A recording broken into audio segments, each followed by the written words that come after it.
ايش هاي اسم المنطقة خالو؟ هي زبدية. الزبدية. هذا الفرن فاضي والله.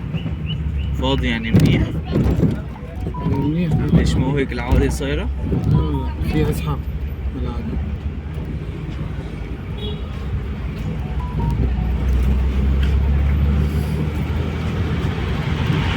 ان شاء الله تحسنت حالك يا خال. هي الحمد لله احسن. صار لها 10 ايام كويسة. يعني نزلت على العالم. اي اساس انه تحسنت؟ نزلت العالم صار في يعني شغل. انه الجايين من برا ايوه من برا حركت البلد. يعني زيادة الرواتب ما استفدتوا منها شيء؟ اكيد يعني صار تحسن. هي المنحة مو؟ المنحة مثلا كان راتب مثلا 30-40 دولار، اليوم صار 200 دولار. ولا ما بالنسبة للموظفين ما استفادوا بهيك حركة؟ طبعا مستفيدة. خلاص لا يعني صارت لما صارت؟ خلاص صارت 200 دولار. ما هيك. بعرف راتب الموظف ما بعرف انا ايش بياخذ. شو قد راتب الموظف؟ 50 دولار. لحد الآن؟ مو على أساس بده يزيد 200%.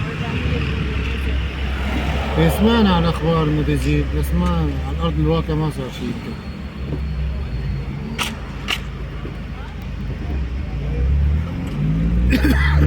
بس والله يا خالو غلا كأنه يعني بدولة أجنبية للصراحة.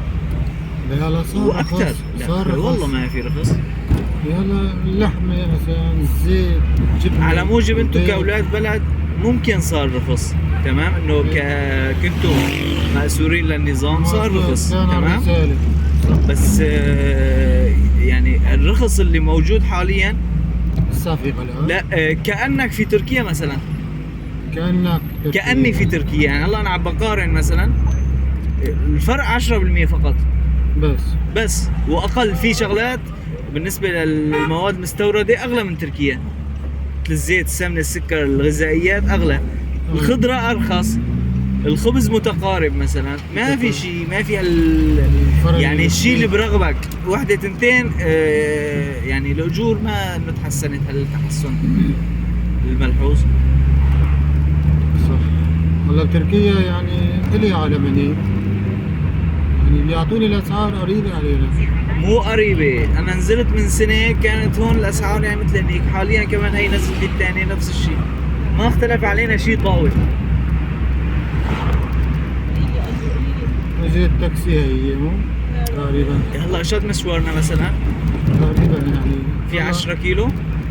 في 7 تقريبا. 7 كيلو. نحن هنيك 7 كيلو اجرتها 150 ليرة، هون 100 وتقريبا 110. عرفت علي شلون؟ هنيك ضرايب شيء لا يوصف. شيء غالي. ضرايب. ضرايب للدولة. يعني اليوم انت بتفتح عداد، يعني بالنسبة بوصف لك انه مثلا انت ركبت بهالتاكسي، فتحت عداد، فتح عداد مثلا 35 ليرة وسطيا اذا ما بتمشي ولا كيلومتر. وعلى المسافة يعني على مسافة 7 كيلومتر وصل عدادك لل 150 ليرة تركي. اليوم 150 ليرة تقريبا شي 35-37 ألف. مظبوط. ايه ما انه الفرق العظيم يعني. والله يا قلبي وحق الملاك انا ببيت خالي. عرفتي روحي يلا. وجه السيرفيس غالي عنا هون. بياخذ 3000. يعني امبارحة طلعت انه لا تدرك الواحد انه التعرفة الرسمية للسيرفيس للطلاب 1000 وللشعب العادي 2000. ليش 3 مثلا؟ كثير والله بياخذ كثير على السيرفيس. حط أعلى سعر. أيام النظام، أيام الرسائل والبطاقات الذكية كانت 2000 2000. آخر شيء صارت 2000. آخر شيء دخلوا السواق صارت 3000 وكمشوها 3000. يعني ما في نهارين سووا 3000 كمشوها.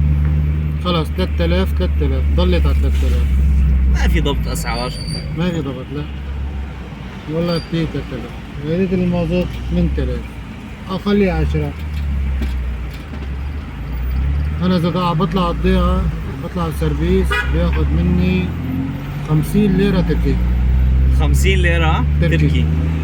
ما يعادل 25,000. 25,000 وضيعتي هون يعني قريبة. وين؟ أورم كبرى طريق. أورم. طريق إدلب قديم.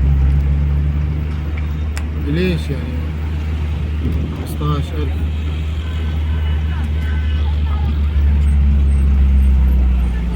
نور ان شاء الله البلد على احسن.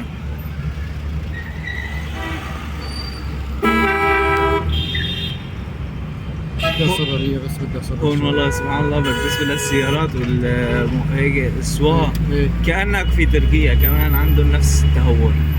نفس الطحش هيك؟ ايه نفس الطحش. على اشاره ما بخالفوا تمام لانه مخالفتها 5000 تركي. كاميرا بتصوروا كاميرا. ايه اي اشاره في عليها كاميرا بتصوره بس يعني دولك من على اليمين ما عنده مشكله، بلف من دون غماز ما عنده مشكله. ايوه بيوقف مثلا بلك على الطريق. انا كان في عندي سياره هنيك يعني صراحه اذا ما كنت بس لشغلي ما بحركها. ما تحكي بس للشغل. ما بحركها لانه يعني خصوصي مثلا يوم احد مثلا بيوم عطله زحمه كله بس بده يمشي مستعجل. ايوه منين بتجيك الضربه ما بتعرف. تجي الضربة. ايه لا ضعيفة وقفة. ضعيفه واقفه يعني مو موضوع انه مصروفه او هذا، بالعكس اوفر من طالما انت عندك سياره اوفر من التاكسي، اوفر حتى اسرع من الباص، بس سواقتهم ما كان فيها تهور. ايه ما بقطعوا اشاره، طبعا ما هو لانه اشاره، لانه بخافوا من شيء اسمه مخالفه. الدولار مو هوني. لا تركي بس ما يقارب يعني هلا من جديد 5000 تقريبا $120 مخالفه الاشاره. انا بعتها من وراء هالشغله.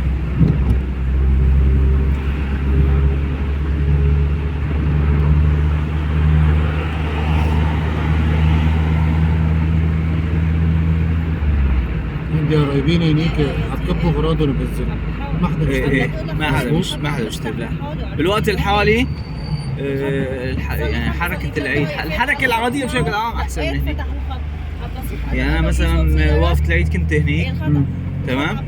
الاسواق بشكل عام بالنسبه لضيافات العيد لهالامور اللي مشغلها سوري.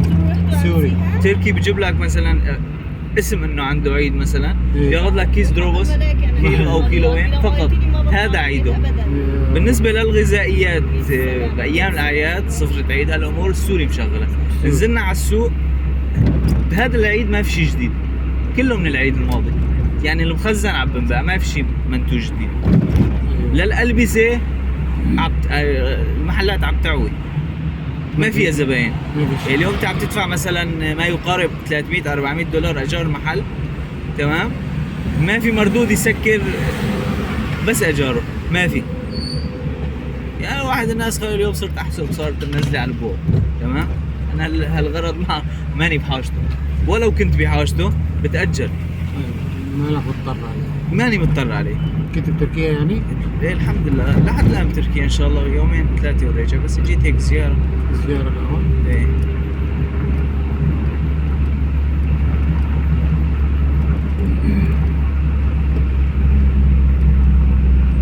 لحد الان انا ما عم بشوف شيء يرغب للصراحه انه للنزله للرجعه. ايه لا طول بالك شوي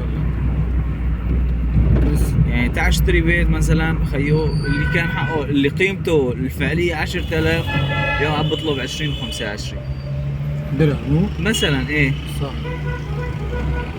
السياره اذا ايام قبل التحرير كانت 3000 اليوم حقها 8000 وشغل ما في. اذا امورك ماشي هنيك خليك الله. الحمد لله لحد الان يعني بنقول لا بأس ان شاء الله يصير تحسن. بس تحسنت البلد يعني عدم المؤاخذة مرجونا للبلد. والله مثل إشارة حط لها نيسة. وين خانو انا ما بعرف الطريق. هاي شارع فيصل. والله هيك اول شارع فيصل ندخل.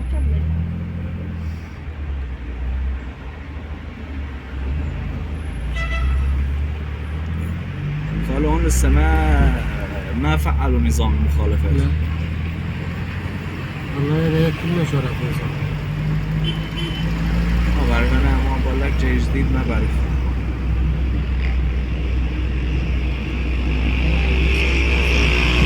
تنزل وين على اليمين على الشمال. هلا انا بدي انزل على البلد طرف يسار. يا سلام.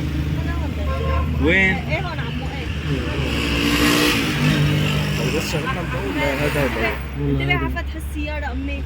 تعالوا الطرف، تعالوا لا الطرف. لا خلص. ما الطرف امي ايسر. ماما بسم الله. في صغار. 7 9 10 اسمه تنسى التليفون. ما حاجة 24. ماشي كده. بارك الله فيك. مع السلامة.